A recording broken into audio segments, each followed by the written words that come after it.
The Experiment Story by Wericke. I should have never agreed to the experiment.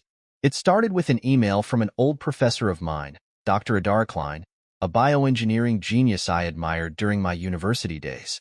The email was simple: Eva, I have an opportunity for you. A way to preserve the best version of yourself forever. Meet me at my lab tomorrow. Curiosity won over caution. The lab was sterile, walls gleaming under harsh fluorescent lights. Dr. Klein welcomed me with the enthusiasm of a child showing off a new toy. She explained her groundbreaking project, creating a genetic replica of a person reprogrammed to remain perpetually at their prime. It wasn't cloning, she assured me. It was something more. Imagine an unburdened, perfected version of yourself, she said, her eyes alight with the fervor of discovery. You could pass down not just your legacy, but your essence. A younger me. It sounded vain, I know, but the thought of seeing my vibrant, ambitious self again tugged at something deep inside. After signing the paperwork, I was prepped for the procedure, a combination of DNA extraction and memory mapping. It was painless, surreal. Weeks passed before I received the call. It's ready. When I arrived, Dr. Klein led me to an observation room. Behind the glass stood me. Not the worn, sleep-deprived version I saw in mirrors, but the person I once was. Radiant, sharp, a spark of determination in her eyes. She smiled, and it was like looking at a photo brought to life. The arrangement was simple. My younger self, she called herself Ivy, would live with me to acclimate. The researchers wanted to observe how we coexisted. For the first few days, it was enchanting. Ivy was everything I missed about myself. She laughed at my jokes, challenged me to think bigger, and encouraged me to revisit old passions. But the charm wore off when subtle differences began to emerge.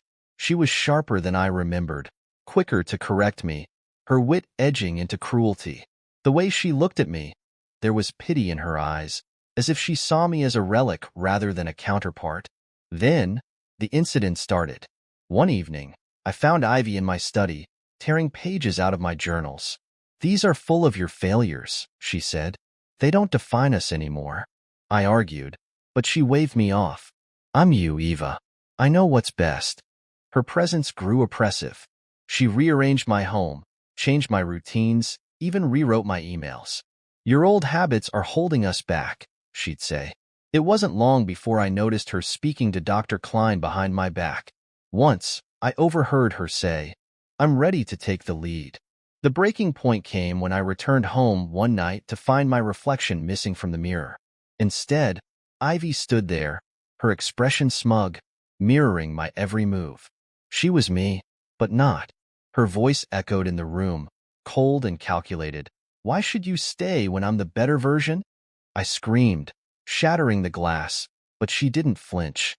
Her reflection remained even after the shards lay on the floor. She was everywhere after that, filling my screens, my photographs, even appearing in fleeting moments in my dreams. I locked myself in my room, afraid to sleep. The final confrontation happened weeks later. I woke to find her standing at the foot of my bed. "It's time to go, Eva," she said, holding a syringe. I fought her, but she was faster, stronger, unyielding. As the needle sank into my arm, she whispered, "Don't worry. I'll live for us both." When I awoke, it wasn't in my home. I was in a sterile white room, my movements sluggish, my reflection unrecognizable. Across the room, a younger version of me was talking to Dr. Klein. "Perfect," Dr. Klein said, beaming. "This one will last." The Forgotten Colony Story by Tykers. Space exploration was supposed to be humanity's greatest triumph, but for me, it turned into a waking nightmare. When the mission to Eudora Colony was announced, I volunteered without hesitation. I'd studied the colony since its mysterious silence 15 years ago, a thriving habitat that went completely dark, leaving no transmissions, no distress calls, nothing. It was an irresistible enigma. Our team was small: Commander Reese, the hardened veteran, Marcus, the tech specialist, Lena, our medic, and me, Alex, the xenobiologist. When we approached Eudora, the sight of the colony filled me with a mix of wonder and dread. The massive dome stood intact under the planet's faint red glow, But there was no sign of movement, no lights, just silence. Docking was uneventful. The airlock hissed as we stepped inside, flashlights piercing the darkness. The colony smelled stale, a mix of metal and decay. Dust clung to every surface, and equipment lay abandoned as if people had simply walked away mid-task. "This is eerie," Marcus muttered, his voice distorted through the comms. "It's like they just vanished." We split into pairs to sweep the area.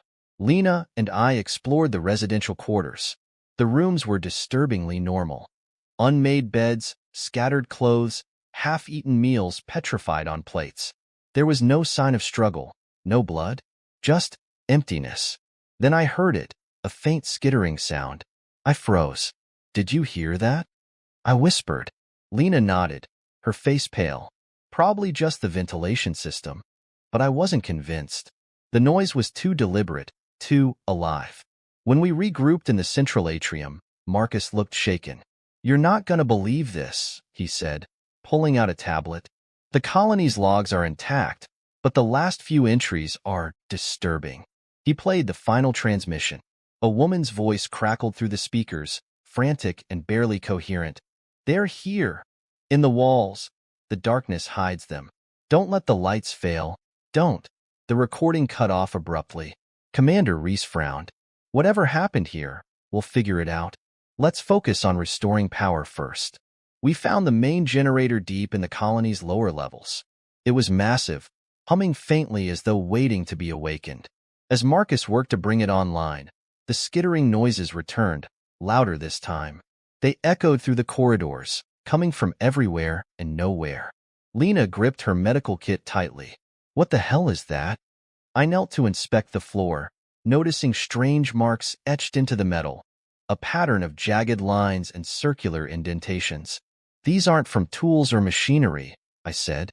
"They're organic." The lights flickered as the generator roared to life, illuminating the hallway ahead. That's when we saw them. Eyes. Hundreds of eyes glinting in the dark, reflecting the harsh glow of our flashlights. The creatures were unlike anything I'd ever seen. Spider-like, with elongated limbs and skin that shimmered like liquid metal. They clung to the walls and ceiling, their movements unnervingly silent. "Oh my God," Lena whispered, backing away. "Don't move," Reese commanded, but it was too late. One of the creatures lunged, its limbs moving in a blur. Lena screamed as it tackled her, its claws tearing through her suit. The air filled with the sharp hiss of decompression as blood sprayed in an arc. We opened fire, the corridor erupting in chaos. The creatures were fast, too fast. They darted in and out of the shadows, their metallic bodies deflecting most of our shots. I managed to grab Lena's arm and drag her back, but she was already fading, her eyes wide with terror. "They watch you," she gasped before going limp. Reese grabbed my arm. "Move. Now." We retreated to the control room, sealing the door behind us. Marcus was hyperventilating, his hands trembling as he tried to access the security cameras. "They're everywhere," he stammered, pulling up feeds from around the colony. The creatures swarmed through the halls, crawling over walls, tearing apart anything in their path. Reese stared at the screen, jaw clenched. "We need to get out of here." "But the shuttle," Marcus protested. "They'll follow us." "No," I interrupted, my voice shaking. "They're nocturnal. The logs said they thrive in darkness. If we flood the colony with light, we might have a chance." It was a desperate plan, but we had no other options. Marcus began rerouting power to the emergency floodlights while Reese and I held the door, listening to the creatures clawing at the other side. The lights came on all at once, bathing the colony in an artificial dawn. Through the cameras, we watched the creatures writhe and screech, their bodies burning under the intensity. For a moment, it seemed to work. They retreated, disappearing into the crevices of the walls. But then the generator began to sputter. "No, no, no," Marcus yelled, frantically typing. "It's overloaded." The lights flickered again, and the skittering returned, louder and more frantic. Reese grabbed my arm. "We're not staying here. Move." We ran, dodging the creatures as they poured from the walls. One of them pounced on Marcus, dragging him into the shadows. His screams echoed long after we'd left him behind. Reese and I reached the airlock, sealing it just as the creatures swarmed the docking bay. My hands shook as I initiated the launch sequence, and the shuttle shuddered as we broke free from the colony. From orbit, Eudora looked deceptively peaceful, but I knew better. The creatures weren't just hiding in the colony. They were the colony, a hive mind feeding off its inhabitants. Reese and I didn't speak as we set course for home. There was nothing to say. We had escaped, but the memory of those eyes would haunt me forever. And as I stared out into the void, I realized something chilling. The creatures hadn't attacked the colony to survive. They had been waiting for someone to come back. Message from the Killer Story by Pila. The first body was found in a quiet suburban park. A jogger, mid-30s, no known enemies. The scene was grisly, a methodical but brutal killing. Yet, it wasn't the gore that haunted me. It was the message, carved deep into his chest, in deliberate, clean strokes, were the words, "Find me, Sarah." I stood over the body, the early morning mist curling around us like a shroud. My partner, Detective Logan, was crouched by the victim, his face pale. "You're sure this is meant for you?" he asked, glancing up at me. The name on the victim's chest sent a chill down my spine. "Sarah Carter, me." "I've got no doubt," I said, my voice steadier than I felt. The autopsy revealed no fingerprints, no foreign DNA, nothing to identify the killer. Just the message, etched with surgical precision. It wasn't long before another body turned up, a teenage girl found in her backyard. The words scrawled in blood on the garden wall. "Find me, Sarah." The press dubbed him the sculptor for the way he carved his victims. But for me, it was personal. Each kill was a challenge, a macabre taunt. Every message dragged me deeper into memories I'd long buried. Logan and I combed through every scrap of evidence, but the sculptor stayed 3 steps ahead. He seemed to know our moves before we made them. I spent sleepless nights staring at crime scene photos, the faces of the victims blending together in a grim collage. Then came the breakthrough, or what I thought was one. A letter, addressed to me, arrived at the station. It was postmarked the day of the first murder. The handwriting was neat, almost elegant. "You're so close, Sarah. Look inside." Inside what? The letter offered no explanation. It only deepened the pit of dread in my stomach. Logan suggested it could be a trap, but I couldn't ignore it. Late that night, I sat alone in my office, sifting through old case files. My fingers trembled as I pulled out a folder I hadn't opened in years. My first homicide investigation. 5 years ago, a man named Paulander had gone on a spree, killing 6 people before we caught him. He had been a genius, a chess master, and a sadist. I'd been the lead detective on the case. I was the one who interrogated him, the one he taunted right until the end, and I was the one who put a bullet in his chest when he lunged at me during his arrest. He was dead. Or was he? I went cold as I stared at the photos from his crime scenes. They bore a chilling resemblance to the sculptor's handiwork, the clean incisions, the cryptic messages. But there was one glaring difference. Ender had left no names. His crimes were impersonal, calculated. This was personal. The next morning, a third victim was found. This time, the message was carved into the concrete of a sidewalk, like graffiti etched in acid. "Don't forget what you did, Sarah." My knees nearly buckled. Logan noticed. "What is it?" I swallowed hard. "I think I know who's doing this." Who? Not someone. Something. The idea seemed insane. Paulander was dead. But the sculptor's messages felt like echoes of his words during our interviews. Back when he'd grin across the table, daring me to beat him, he'd once said, "Even death can't erase the mark I'll leave on you." I tried to explain my theory to Logan. What if he had an accomplice? Someone who admired him? Logan looked at me like I'd lost it. Or, what if he's just some copycat with a vendetta? I wasn't sure I believed my own theory anymore. That night, alone in my apartment, I couldn't shake the feeling of being watched. Every shadow seemed to shift. Every creak of the floorboards put me on edge. And then, my phone buzzed. A message. Unknown number. Check the basement. Heart pounding. I grabbed my gun and descended the stairs. The basement was dark, the air damp and heavy. At first, I saw nothing out of place, but then I noticed it, a small wooden box on the floor, tied with twine. Inside was a photograph. It was me, younger, smiling outside my first precinct. Scribbled across the image were the words, "You buried me, but I remember everything." I stumbled back, nearly dropping the photo. How could anyone have this? Was someone following me, even back then? The basement lights flickered, and a voice echoed faintly, like a whisper carried on the air. "Sarah?" I ran upstairs, bolting the door behind me. My hands shook as I called Logan. "We need to end this. Now." The final clue came from an unexpected place. Logan found a hidden compartment in one of the sculptor's crime scenes, a lockbox containing a tape recorder.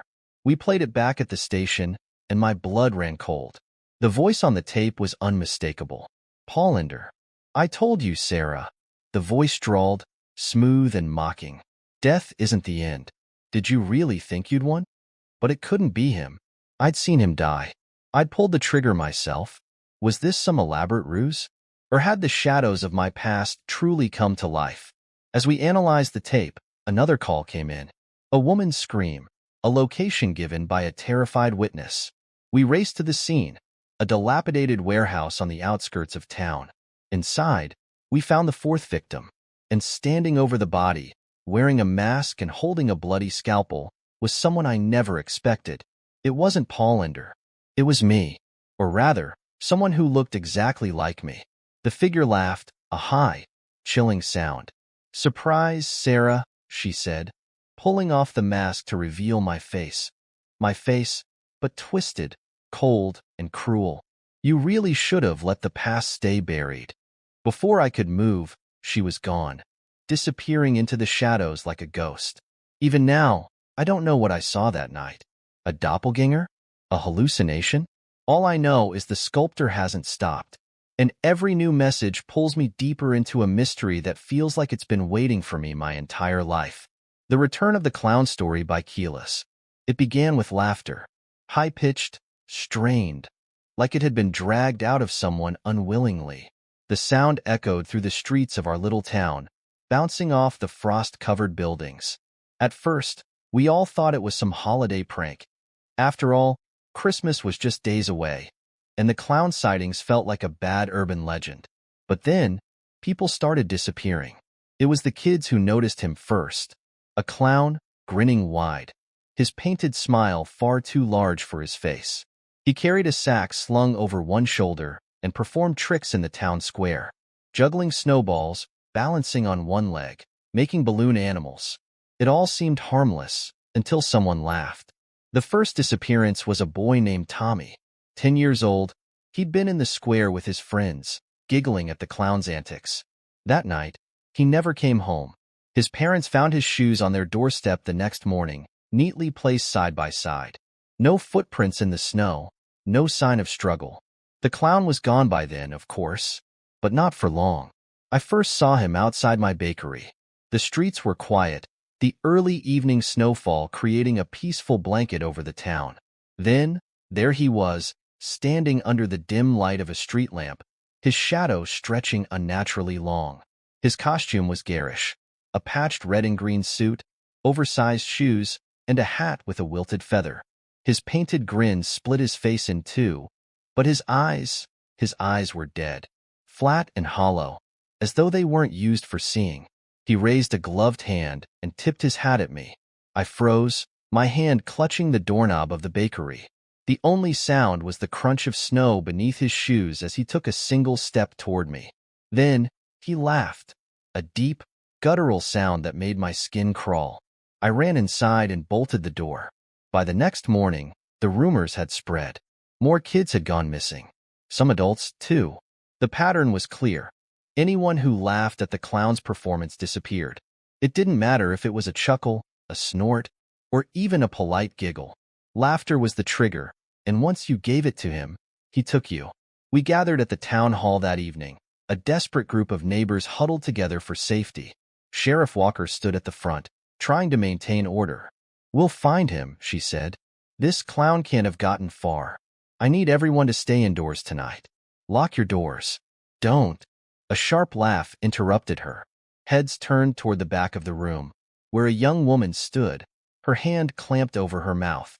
She hadn't laughed at a joke. She had laughed because the clown was standing outside the window. We all saw him, his face pressed against the glass, grinning like he was enjoying the show. Before anyone could move, the lights flickered, and when they came back on, the woman was gone. That night, I couldn't sleep. Every creak of the house, every rustle of wind against the shutters made my heart race. I kept thinking about the clown's eyes, how they seemed to pierce through the window as if they'd found something inside me. Around midnight, I heard it, the laughter. Faint at first, but growing louder, echoing down the empty street. I peeked through the curtains and saw him again, standing in the middle of the road. This time, he wasn't alone. Figures stood behind him, their outlines blurry in the swirling snow. They were dressed in tattered clothes, their heads hanging low. But as the clown started to perform, flipping a coin, pretending to trip, the figures moved. They jerked and twitched, their heads snapping upward. Their faces were pale, expressionless, their eyes just as hollow as his. They weren't alive. They couldn't be. The next day, the town was in chaos. People were fleeing, packing their cars, and driving out into the blizzard. But not everyone could leave. Some of us, those who had families, businesses, or simply nowhere else to go, stayed, hoping the clown would lose interest. Instead, he doubled down. The laughter became constant, an inescapable sound that filled the air, coming from nowhere and everywhere. People began boarding up their homes, hiding in basements, and praying for dawn. But the clown didn't care about walls or prayers. When my neighbor, Mr. Grant, disappeared, I found his glasses sitting in his snow-covered yard. And just a few feet away, in perfect handwriting, a note etched into the frost. Why so serious? Let's smile. By Christmas Eve, I was the only one left on my street. The laughter had grown unbearable, and the snowstorms made escape impossible. I huddled by the fireplace, gripping a kitchen knife, my breath clouding in the cold air. Every few minutes, I thought I saw movement outside the window. Just shadows, I told myself. Just the wind. But then I heard the knock. It was slow, deliberate. 3 sharp raps on the front door. My heart thundered in my chest as I crept toward it, clutching the knife like a lifeline. Through the peephole, I saw nothing but white snow. And then, his face. It pressed against the glass, his painted grin filling the view. "Don't be shy," he crooned, his voice muffled but chilling. "Come laugh with me." I stumbled back, my legs weak, the knife clattering to the floor. The door creaked as he leaned against it, and for a moment, I thought it might give way. But then, he stopped. The laughter outside faded, replaced by a suffocating silence. I waited for hours, too afraid to move. When dawn finally came, I found the door ajar, snow piled high against the threshold. And sitting on the porch, in the exact spot where he'd stood, was a single balloon. Its string twisted in the wind, the red rubber glinting in the weak morning light. On it, written in smeared black ink, were 3 words. "See you soon." The day of the first scream. Silence was survival. That was the only rule that mattered after the aliens arrived. I'd grown used to it by now, the oppressive quiet that hung over every street, every home. The creatures, jet black, eyeless things with limbs like jagged blades, responded to sound. A cough, a sneeze, even the creak of a floorboard was enough to summon them. And once they heard you, there was no escape. I still remember the first time I saw them. It was a year ago, the day they came. We didn't know what they were then, only that their ships blackened the skies and their arrival brought chaos. I'd been at work in the city, staring out the window as people ran screaming through the streets. The noise was deafening, sirens, screams, and gunfire echoing between the buildings. Then came the first scream. A woman, clutching a child, had tripped in the street. She screamed in pain as her ankle twisted beneath her. That's when it appeared. The alien dropped from the sky like a shadow come to life, its body shimmering as if made of liquid obsidian. It didn't hesitate. The woman and child were gone in seconds, their bodies dragged into the darkness. After that, the screams stopped. People learned quickly. Now, I stood on the edge of a city that had become a tomb. My wife and daughter were out there somewhere, on the other side of the urban sprawl. We'd been separated during the initial evacuation, and I'd spent the last year searching for them, moving from town to town in suffocating silence. My goal was clear. I had to get through the city to the bunker where they might still be alive. But the city was a death trap. Every street was littered with abandoned cars, shattered glass, and corpses frozen in silent agony. The aliens patrolled constantly, their movements unnervingly smooth as they glided through the ruins. The problem wasn't just the creatures, it was the noise. The city was a minefield of sound. Shattered windows creaked in the wind. Loose debris clattered underfoot, and any misstep could summon death. I had to be careful, meticulous. The first few blocks were uneventful. I moved like a ghost, picking my way through alleys and ducking under collapsed buildings. My boots were wrapped in cloth to muffle my steps, and I carried only the essentials: water, a flashlight, and a small pistol I prayed I wouldn't need to fire. As I approached an old department store, I saw movement ahead. My breath caught in my throat. A creature stood in the street, its body coiled like a spring, its bladed limbs scraping against the asphalt. It tilted its head, listening. I froze, not daring to breathe. A gust of wind sent a piece of paper fluttering across the road, and the creature snapped toward it with terrifying speed. Its limbs slashed through the air, but when it found nothing, it dissolved back into the shadows. I waited a full 5 minutes before moving again. Inside the department store, the silence was even heavier. The shelves were empty, their contents looted long ago. I crept through the aisles, careful to avoid anything that might topple or crunch underfoot. Then I heard it, a soft, muffled sob. It was coming from the back of the store. I hesitated, torn between the instinct to help and the need to survive. But if someone was alive, I couldn't just leave them. Slowly, I made my way toward the sound. Behind a counter, I found a boy, no older than 8. His face was streaked with tears, his clothes torn. He was trying to stay quiet, but the fear was overwhelming him. I crouched beside him, placing a finger to my lips. He nodded, his sobs fading to a whimper. I gestured for him to follow me. He clung to my arm as we made our way back toward the entrance. But then it happened. A display rack, precariously balanced, tipped over as the boy brushed against it. The crash was deafening, shattering the fragile silence. For a moment, nothing happened. Then came the clicking. The creatures were close. Their taloned limbs scraped against the floor, their movements fast and erratic. I grabbed the boy's hand and ran, darting through the aisles as the aliens closed in.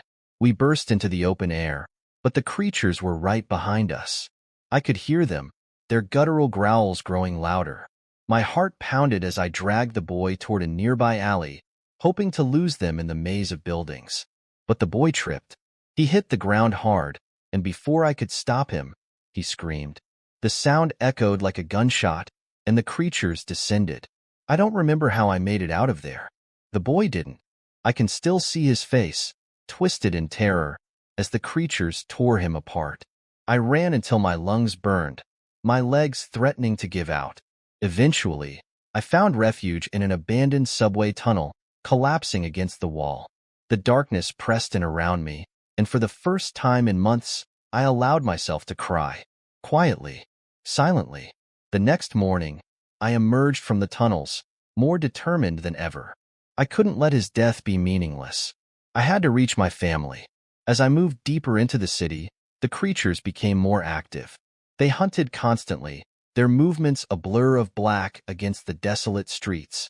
I avoided them as best I could, but the closer I got to the bunker, the more difficult it became. Finally, I reached the edge of the city, where the bunker was hidden beneath an old office building. My heart raced as I approached, praying they were still alive. But the entrance was sealed, the metal door covered in scratch marks. Desperation welled up inside me. I banged on the door, forgetting the rules, forgetting the creatures. "It's me," I whispered hoarsely. "It's Alex. Please, open the door." For a moment, nothing happened. Then, slowly, the door creaked open. Inside, I saw them. My wife, my daughter, alive but gaunt, their faces pale. Relief washed over me as I embraced them, tears streaming down my face. But the silence outside didn't last. The creatures had heard. As the first of them appeared at the entrance, I turned to my family, my voice firm. Run.